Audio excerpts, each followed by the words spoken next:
Guru charanam bhuja nirbhara bhaktah samsara achirad bhava muktah sendriya manasa niyamadevam drakshasi nija hridayastam devam. Namaste to all. This is a very, very beautiful verse from Bhajagovindam, 32nd verse. We must try to understand the deep meaning of this shloka. I'll try to explain to you shortly. Guru charanam bhuja nirbhara bhaktah. The word Guru has to be understood properly. When we understand the word Guru, most of our problems in our life will vanish. When we understand this word properly, who is a Guru? Guru is that Acharya who is a Samadhist yogi, who is a philosopher of Vedas, who is a philosopher of Ashtanga Yoga Vidya. That is the only definition of Guru. In fact, the definition of Guru in Yoga Shastra, in Vedas is something else. Vedas speaks about the word Guru is equated in Vedas by Acharya, Yogi, Rishi, etc. But in Yoga Darshana, Patanjali Muni says, Sa yesha purvesham api guruhu kalena navachedat. Guru word is used. Who is the Guru? Patanjali Muni says, Sa yesha purvesham api. He is the Guru who never kalena navachedat. Kal anavachedat. One who is not impacted by kal. One who is not impacted by time. One who never dies. He is the real Guru. Then he gives the lakshan, Purvesham, Purva Rishi, the first four rishis who got the knowledge of the Vedas in the Samadhi by Paramatma. That knowledge is given by Guru Paramatma himself. So Paramatma is the real Guru. And he also uses the word Api. Purvesham Api means Paramatma is the Guru of the Purva Rishi also and the present Rishi also. Every Rishi gets the knowledge directly from Paramatma. So Guru word has to be understood properly. Who is that Guru? Today who can be a Guru? Only that person can be our real Guru. Of course, we can have other Gurus. We can learn Sanskrit from one Acharya. We can learn music from one Acharya. We can learn Nirukta from somebody. We can learn some Darshanas from somebody. We can learn. But the real Acharya must be a Samadhist yogi who derived knowledge directly from Paramatma. Because Paramatma is the Guru who appoints the Samadhist yogi as a Guru. So Guru Charanam Bhuja Nirbhara Bhaktah, when you read the translation of Bhajagovindam, people would have written, sincere dedication to the lotus feet of Guru is needed. But which Guru is the question mark? Today everybody is a Guru. You go in the market, somebody will say, I am Sadguru, I am Sri Sri, I am so and so, I am so and so, I am so and so, I am Swamiji. But who is the real Guru? Anybody can claim himself as Acharya or Rishi or Sadguru or Paramahamsa, etc. Right? The real definition of a Guru is a person who has realized God by adopting Veda's path, who is propagating the knowledge of the Vedas to the public. Only the knowledge of the Vedic Dharma. He is the real Guru. So when you get such a Guru in your life, and Guru Charanam Bhuja Nirbhara Bhakta, and when you become a Nirbhara Bhakta means with utmost sincerity and dedication and Shraddha, Nirbhara, extreme, with deep gratitude, with deep love towards that Acharya, when you become such a Bhakta of the Guru. Why? My Acharya always says, Bhakta of the Guru means Bhakta of Paramatma only. Because he follows what the Acharya teaches. When you follow what Acharya teaches, then you become the Bhakta of Guru. Otherwise you are not real Bhakta of Guru. You are just, you are just showing drama. So the real Bhakta Bhaj Sevayam, one who does service to Acharya, one who does service to Paramatma is the real Bhakta.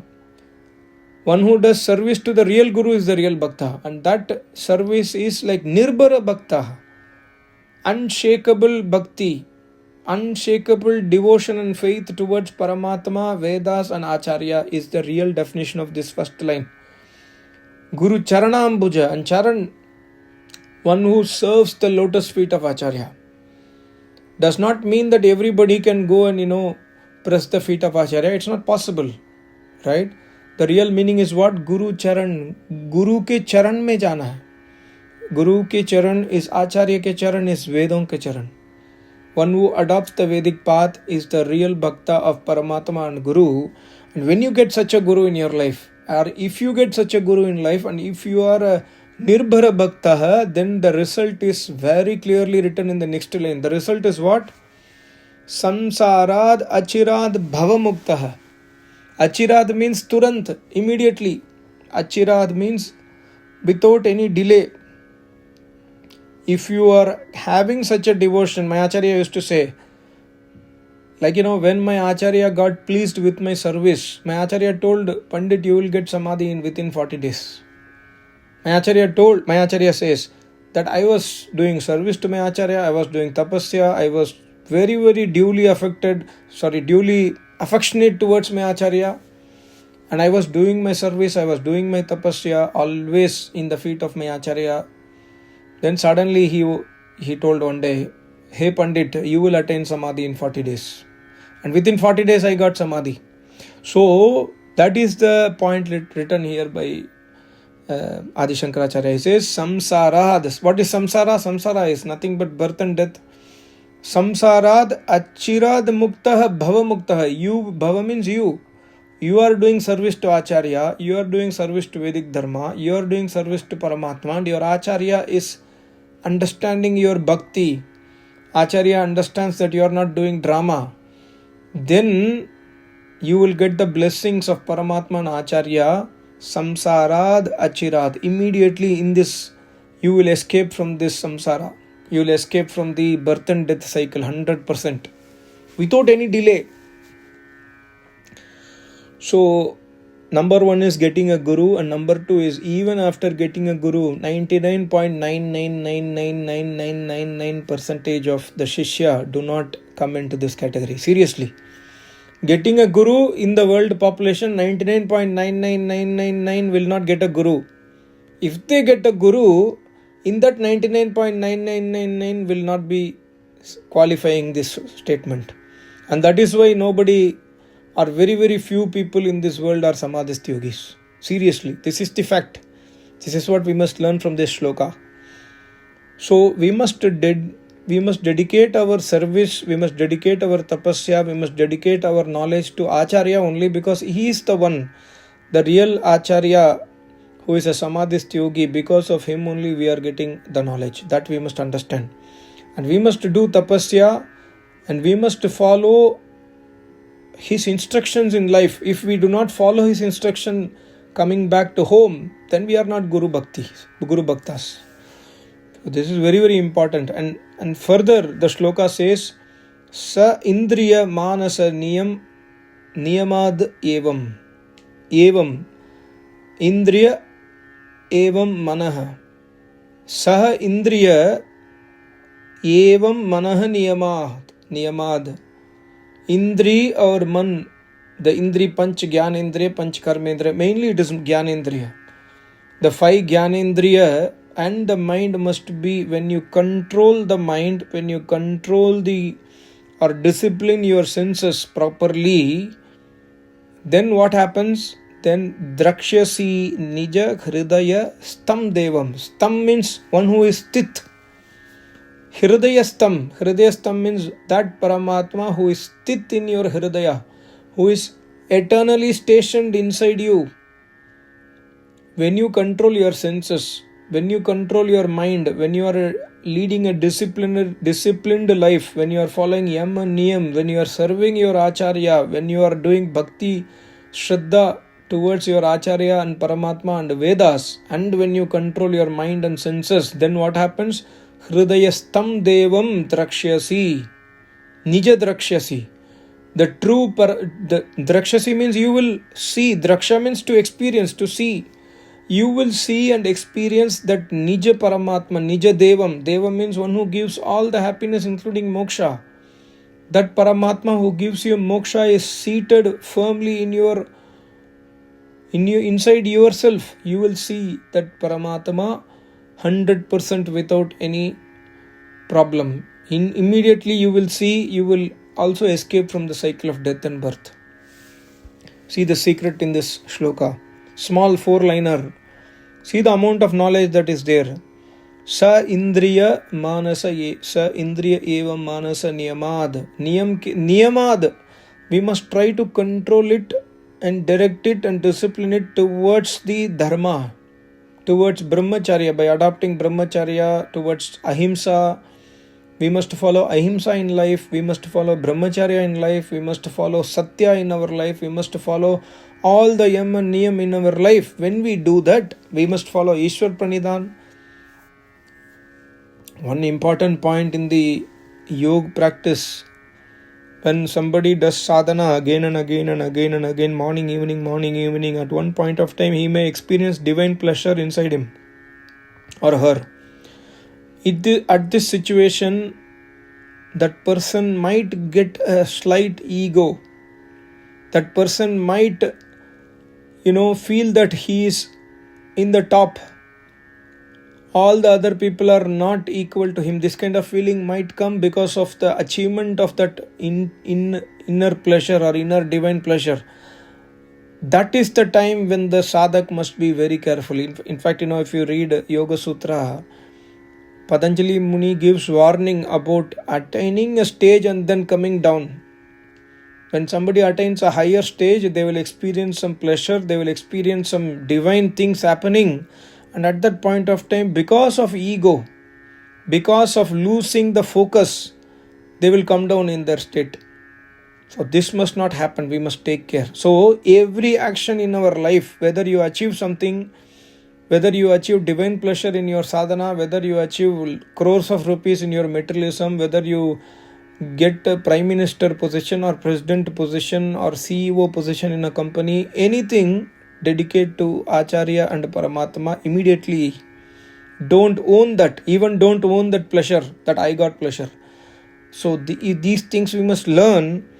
Then Indri Manasa Niyamad. That niyam we follow, then we must follow parallelly.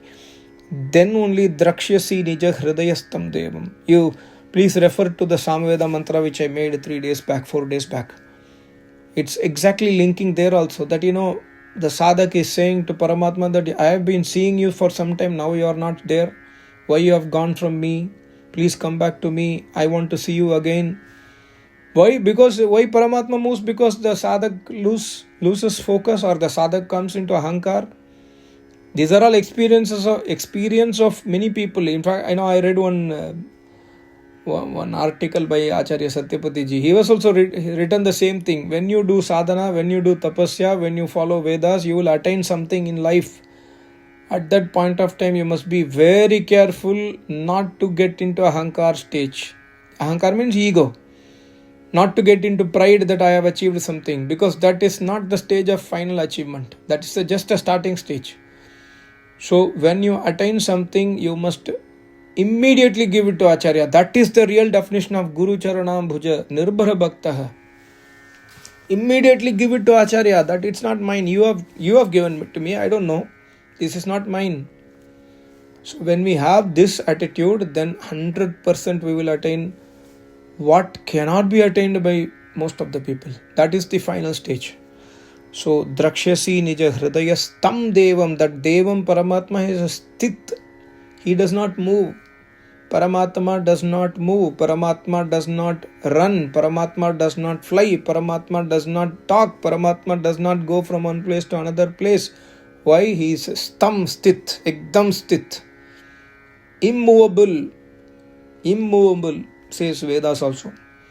So that Paramatma is stationed everywhere, and he is stationed inside your Hridaya. And that is the meeting point of Jivatma and Paramatma.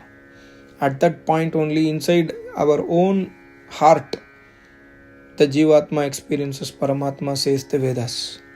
So that is the secret of this kind of shlokas. We must try to understand shloka not superficially. Every word we must carefully understand, analyze, and try to link it with the yoga vidya and brahma vidya. Otherwise, Just like that we will sing and go. What is the use in singing and going? What is the use in taking diksha from an acharya also, who is a samadhist yogi, unless we are not following it? People are not following it. People take diksha and forget acharya. People take diksha and forget the diksha mantra. People get diksha and then forget to do service to acharya. People get diksha and come into ego, ahankar, and they will start doubting acharya. This kind of people will never be able to attain any sukh in the life. Thank you so much. Namaste. Om.